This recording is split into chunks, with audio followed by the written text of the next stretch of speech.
Magandang araw sa ating lahat ulit. Magandang araw. Pabalik ulit ako ng hospital. Every morning kasi umuwi ako kasi kailangan kong pakainin yung mga aso. So third day ngayon ni summer sa amin. At ngayong araw na to ay lalakarin ko yung kanyang birth certificate.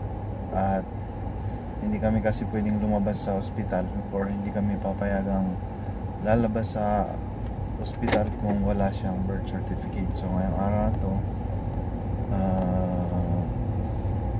yun ang lalakarin ko. So sige, tara po. Na process pa rin yung birth certificate niya at pinasa ko na sa counter. Antayin na lang namin bago kami lalabas. Ayan, day 3 na ni Summer.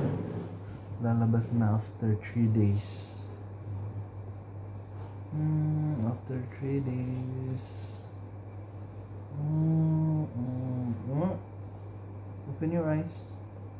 Open your eyes. Open your eyes. Open.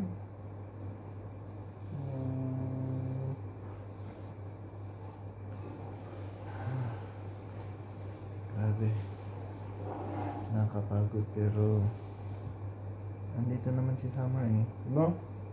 Summer.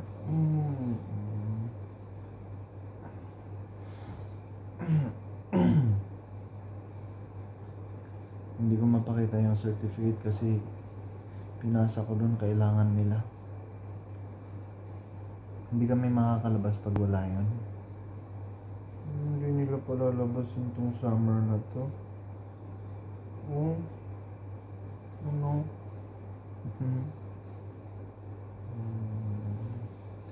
And bye-bye. Bye-bye ka.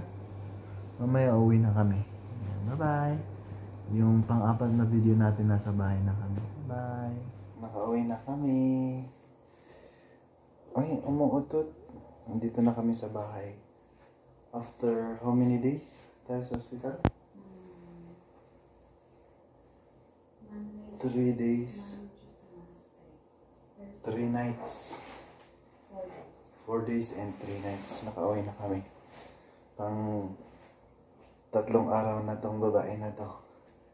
3 days na siya. 3 days old.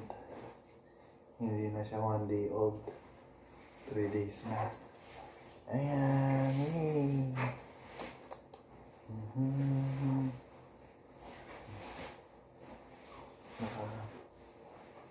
Nakauwi kami kanina mga alas 3, alas 4. No? Hapon.